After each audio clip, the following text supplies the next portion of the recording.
Sa video na ito ay pag-uusapan po natin ang bago na namang mensahe para sa mga XRP holders. Ayan po kay Ginoong Phil Koch. Siya po ang co-founder ng ECA. May tinatawag siyang perfect storm na kasalukuyang nabubuo sa global finance. Ang kanyang punto ay malinaw. Habang humihina po ang fiat money at nananatiling limitado ang supply ng ilang cryptocurrencies gaya po ni Bitcoin at XRP, maaari pong magkaroon ng malaking pagbabago sa paraan ng tao sa pag-preserve at pag-transfer ng yaman or wealth sa mga susunod na taon. Kaya ayan po ang siyang ating pag-uusapan sa video na ito, pero bago po tayo magpatuloy ay pakibasa na lamang po muna ang disclaimer dito po sa ibaba ng ating screen. Ayan, ano po ba ang nangyayari sa fiat money? Ayan, fiat money.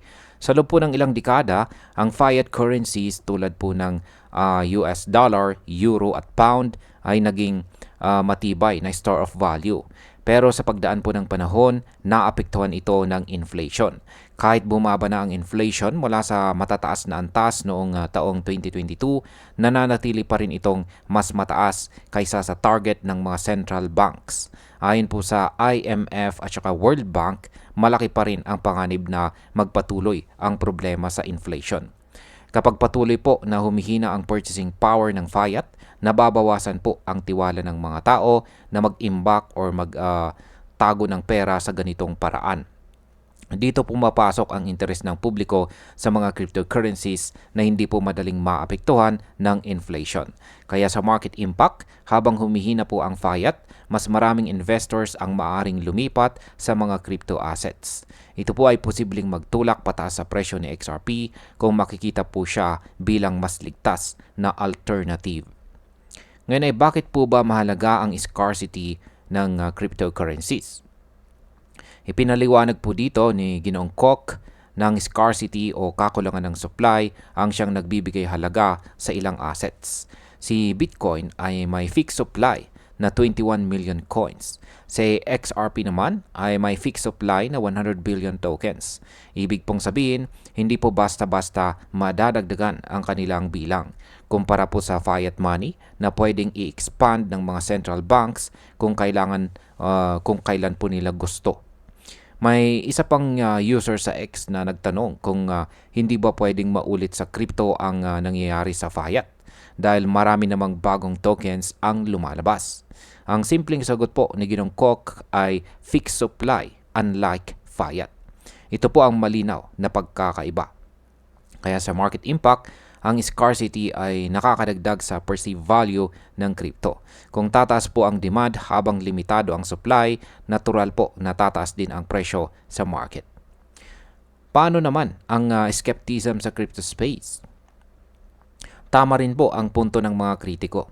Totoo na may mga bagong projects na gumagawa ng inflationary models at nagmimint po sila ng tokens para makaakit ng mga users. Kaya hindi po lahat ng crypto ay ligtas mula sa dilution. Pero ang advantage po ng mga investors ay may choice po sila.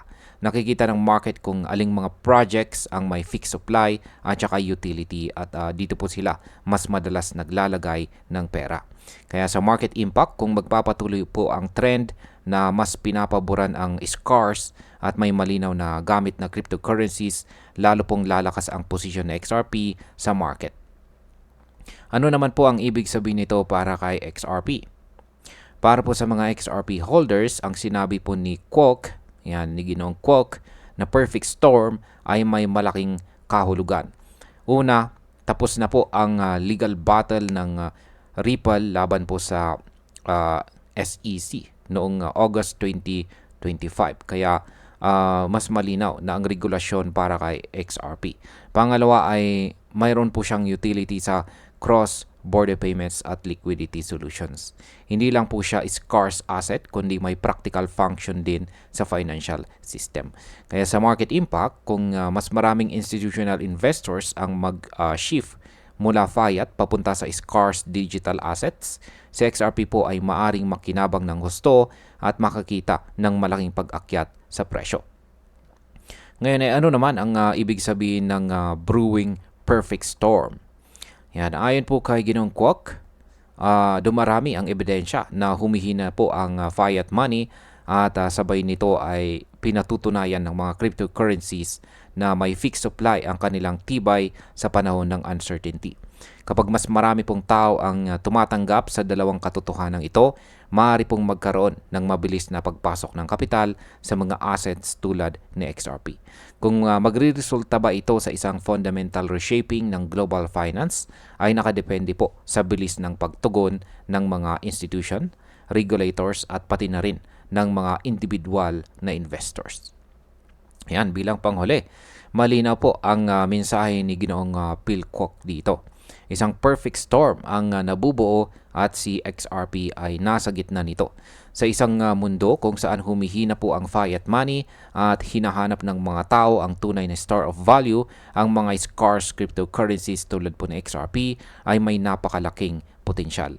Kung ako po ang tatanungin, ito ay magandang paalala para po sa lahat ng mga holders na bantayan ang galaw ng market dahil maaari pong dumating ang panahon na mas lalo pang umangat sa XRP at makilala bilang isa sa pinakamahalagang asset sa bagong financial system. Then hanggang dito na lamang po tayo sa video na ito mga ka-crypto. Marami pong salamat sa panonood. Ingat po tayo lagi at God bless po sa ating lahat.